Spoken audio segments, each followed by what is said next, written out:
जय हिंद दोस्तों, the national dialogues में आपका स्वागत है। मैं हूं शशांक भट्ट।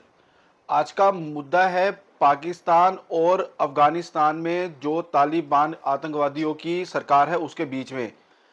ये मतलब कभी किसी ने इमेजिन नहीं करा होगा कि एक समय जो अफगानिस्तान था, जो अफगानिस्तान के पूर्व राष्ट्रपति है जिनको भगा दिया गया था 15 अगस्त 2019 को तालिबान द्वारा, और वहां पे अपनी सरकार स्थापित करी थी। पाकिस्तान के लश्कर तैयबा, जैश ए मोहम्मद और कितने लोकल टेररिस्ट जो वहाँ के ग्रुप हैं पाकिस्तान के, वो अफगानिस्तान को परेशान करते थे। और जो उनके जो पूर्व राष्ट्रपति हैं मोहम्मद अशरफ गनी, वो हर समय कंप्लेंट करते रहते हैं भारत की तरह। जैसे भारत के जो पूर्व प्रधानमंत्री मनमोहन सिंह जी हैं, वो हर प्लेटफॉर्म पे कहते थे हमें पाकिस्तान मारता है, पाकिस्तान मारता है। वैसे ही अफगानिस्तान का पूर्व राष्ट्रपति भी ऐसे बोलता रहा हर फोरम पे। बदलती कैसे है हालात। आज हालात ये हो गया, भारत के साथ तो आंख मिलाने के लायक है नहीं पाकिस्तान। अफगानिस्तान की जो तालिबान की सरकार है उन्होंने इनको परेशान कर रखा है। अभी जो ताज़ा मुद्दा आया है, अभी आपको पता है 2-3 दिन पहले खैबर पख्तून पाकिस्तान का जो एक वो एरिया है, उसका जिला है बाजौर, वहां पे बम ब्लास्ट हुआ था जिसके अंदर 54 जो लोग हैं वो मारे गए थे, 200 लोग उसके अंदर घायल हुए थे। खैबर पख्तून का जो एरिया है वो अफगानिस्तान के बॉर्डर के साथ लगता है, और इसको उड़ाया किसने था? तहरीके तालिबान पाकिस्तान ने। और उसको सपोर्ट और आर्म्स और एम्यूनेशन किसने सप्लाई करे थे? तालिबान ने। जो इस समय पाकिस्तान का विदेश मंत्री है, वो विदेश मंत्री क्या है, बस उसे क्या बोले हैं उसको, बिलावल भुट्टो जरदारी। हाँ जी, वही बिलावल भुट्टो जरदारी, आसिफ अली जरदारी का लड़का, और बेनजीर भुट्टो का, जिसको उड़ा दिया गया था वहां पे सरेआम जब वो अपनी रैली कर रही थी। उसने धमकी दिया, गीदड़ धमकी दिया किसको? तालिबान को, कि अगर हमें अब जरूरत पड़ी तो हम घर के अंदर घुस के मारेंगे। तालिबान को ये धमकी दिया। और तालिबान के जो वहां पे जो उनका मुल्ला उमर है, उसकी तरफ से एक रिस्पॉन्स आया, कहता है कि अगर एक कदम भी अगर पाकिस्तान ऐसा सोचता है तो पाकिस्तान को नक्शे से हटा देंगे।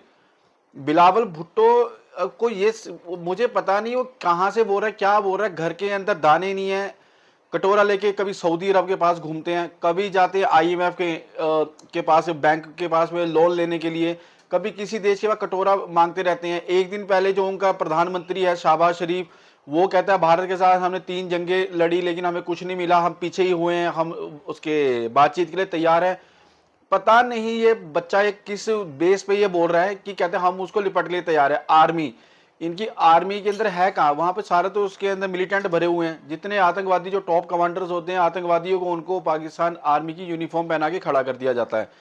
जब से अफगानिस्तान के अंदर तख्ता पलट हुआ, वहां पे तालिबान ने अपनी सरकार स्थापित करी। देखिए, आतंकवादियों की सरकार है, हम उसको सपोर्ट नहीं कर सकते, लेकिन बात आज पाकिस्तान अफगानिस्तान के रिश्तों पे हो रही है, तो इस पे अफगानिस्तान भारत के साथ वो पहले से उसके अच्छे रिलेशन है। अभी जो चाइना का सीपीईसी प्रोजेक्ट था उसके अंदर अब इसको अफगानिस्तान भी जुड़ा था, तो ये उम्मीद लगाई जा रही थी कि पाकिस्तान और अफगानिस्तान के रिश्ते अच्छे हो जाएंगे, लेकिन रिश्ते अच्छे होने के बजाय और बिगड़ते जा रहे हैं। और बिलावल भुट्टो ने इस चीज की धमकी भी दी कि कहते हैं हमें जरूरत पड़ी तो हम सैन्य जो पाकिस्तान आर्मी है वो उसको डिप्लॉय करेंगे। कहां पे? अफगानिस्तान के जो एक क्रूशल एरिया, जिसको पाकिस्तान स्टार्टिंग से वो चीन का है ना, चीन से सीखा हुआ है, तो वो पाकिस्तान जो है वो अफगानिस्तान के कुछ एरिया, बॉर्डर एरियाज है, जिसको वो हड़पने की कोशिश करता रहता है। तो उन्होंने कहा कि हम वहां पे आर्मी डिप्लॉय करेंगे और वहां पे ये अटैक होगा। पूरे विश्व के अंदर बिलावल भुट्टो का एकदम मजाक उड़ाया जा रहा है। मजाक उड़ाया क्यों नहीं जाएगा? जेब में हमारे 2 रुपए नहीं है और हम चले हैं पूरी दुनिया खरीदने के लिए। अपने हालात कैसे हैं वो उनको नहीं पता। उनको कौन समझाए कि ये आतंकवादियों को पालना पोसना जिहाद के नाम पे, इस्लाम के नाम पे, ये तो पाकिस्तान की ही शुरुआत है। पाकिस्तान जब से भारत से गया, जब भारत का बंटवारा हुआ, भारत के आतंकवादी सारे उधर चले गए बंटवारे के टाइम में, तो ये तो वहां से हुआ। जैश ए मोहम्मद क्या करती है? जैश ए मोहम्मद का तो यही काम है। लश्कर कौन है? लश्कर भी यही काम करता है। जितने उसके अंदर आर्मी के अंदर जब मरे जाते तो ज्यादा से उसके अंदर आर्मी के मिलिटेंट पकड़े जाते हैं। भारत के अंदर जो आतंकवाद होता है वो कौन फैलाता है? जो अपना 2000 इसके अंदर 8 के अंदर जो मुंबई हमला हुआ था वो किसने कराया था? वो पाकिस्तान ने कराया था। हाफिज सईद का नाम था। हाफिज सईद पे आज तक कोई कार्रवाई नहीं हुई। और जब इन आतंकवादियों को इंटरनेशनल टेररिस्ट घोषित किया जाता है तो पाकिस्तान का बाप चीन इसके बीच में आ जाता है और इनको रोक लेता है।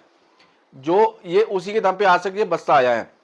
लेकिन अब जिस प्रकार से तालिबान और पाकिस्तान के रिश्ते बिगड़ रहे हैं, आप यकीन मानिए तालिबान इतना सक्षम है अपने आप में, वो अगर कोई युद्ध होता है मैंने पूरी स्टडी करी और मैंने देखा ना, जो आज तक मैंने तालिबान का इतिहास देखा है। आप ये सोचिए, वो तालिबान जिसने अमेरिका को भगा दिया वहां से, अमेरिका तालिबान को खत्म नहीं कर सका, पाकिस्तान को तो खत्म करना उनके 2-3 दिन का काम है। और ये मुल्ला उमर ने, जो वहां का कार्यवाहक, जो वहां का प्रधानमंत्री, उसने बोला भी है, कहता अगर कुछ भी ऐसा होता है, कह रहा पाकिस्तान नक्शे में नहीं दिखेगा अगली बार।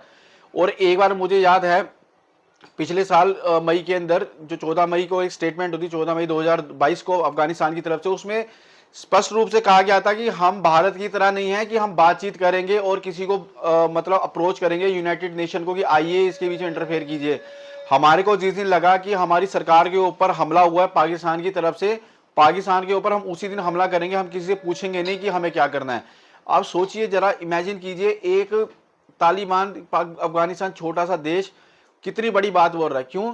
क्योंकि भारत का रूल रहा है ना, भारत का रूल तो रहा है कि कश्मीर के अंदर जिन्होंने पंडितों को मारा, प्रधानमंत्री मनमोहन सिंह जी उनको बुला के वहां पे, वो टेढ़े मुंह वाले को वहां पे उनको खिलाते थे बिरयानियां बिठा बिठा के।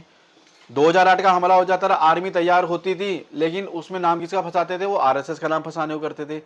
कभी फोकस ही नहीं करा।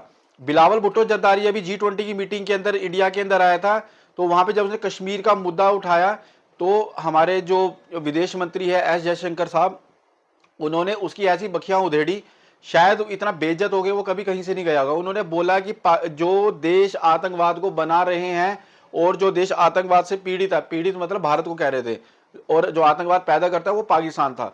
इन दोनों देशों का कभी मेल नहीं हो सकता, कभी टेबल में ये नहीं हो सकता एक हाथ में आप आतंकवाद को लेके चलें और दूसरे हाथ में शांति का प्रस्ताव लेके चलें। वहां से बिलावल भुट्टो जरदारी को वहां से मार पड़ी। उसको उम्मीद थी कि हमारा बाप चाइना आके इसके अंदर इंटरफेयर करेगा और हमारे को करेगा, लेकिन कुछ नहीं मिला। तालिबान डायरेक्टली इनडायरेक्टली हमेशा से भारत की सपोर्ट में खड़ा होता गया है, और भारत ने तालिबान को सपोर्ट भी करी है, नॉट फॉर कोई टेररिस्ट, उसको वेपन्स प्रोवाइड किए हैं। क्योंकि ये देखिए, अगर भारत उनको वेपन्स प्रोवाइड करता है, एम्यूनेशन प्रोवाइड करता है, तो भारत भी गलत होगा। क्यों? क्योंकि वो आतंकवाद को बढ़ावा दे रहा है। लेकिन जो वहां की जनता है, उनको चाहे गेहूं हो, चाहे उनको कैरोसिन हो, पेट्रोल हो, उनको प्रोवाइड करना, ये भारत तालिबान की हेल्प करता आया है। तो इसलिए तालिबान का जो एक सॉफ्ट कॉर्नर है वो भारत की तरफ से हमेशा से रहा है। पाकिस्तान के साथ दिन प्रति दिन जो रिश्ते बिगड़ रहे हैं, उसके लिए केवल और केवल जो पाकिस्तान की शहबाज शरीफ सरकार और जो वहां का ये बच्चा बिलावल भुट्टो, ये इसको क्या बोले, इसको पता नहीं। कहते हैं ना कि देखिए, भारत के अंदर भी ऐसा होता है, बाप की पगड़ी सर पे डालने से वो अपने अंदर बाप की बुद्धि नहीं आ जाती। जिस प्रकार से इसका बाप आसिफ अली जरदारी पूर्व राष्ट्रपति रहा, जब उसके समय में जो पिछली सरकार थी इमरान खान से पहले की, माँ ऐसी माँ थी, माँ का आपको बताइए बेनजीर भुट्टो का, वो बड़ी पॉलिटिशियन थी। इसका दादा जो था जुल्फिकार अली खान भुट्टो, जिसको फांसी पे चढ़ा दिया गया था। तो एक लेगेसी होने के बावजूद भी, भारत के अंदर भी एक ऐसी लेगेसी है जो 3 प्रधानमंत्री होने के बावजूद भी बुद्धि ऐसी की ऐसी है जैसी बिलावल भुट्टो की है।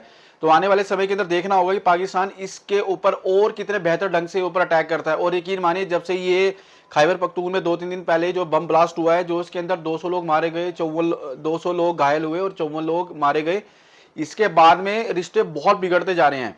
एक आप कह लीजिए, अफगानिस्तान पाकिस्तान के बीच में कोल्ड वार स्टार्ट हो गई है।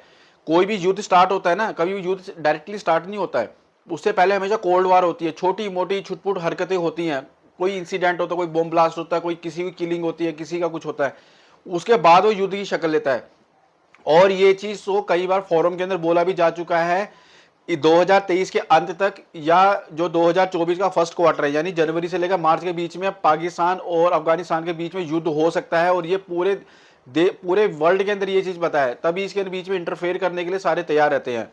तो अब देखना होगा बिलावल भुट्टो, ये बच्चा आगे जाके ऐसे ना बचकाने बातें करे, अपना घर देखे, अपने दाल आटा संभाले, पाकिस्तान का जो भीख मांगने की कंगार आ रखी है वो कम से कम हो। तो आज की वीडियो में इतना ही था। कल फिर मिलेंगे इसी समय पे किसी नए विषय पे। तब तक के लिए जय हिंद, जय भारत।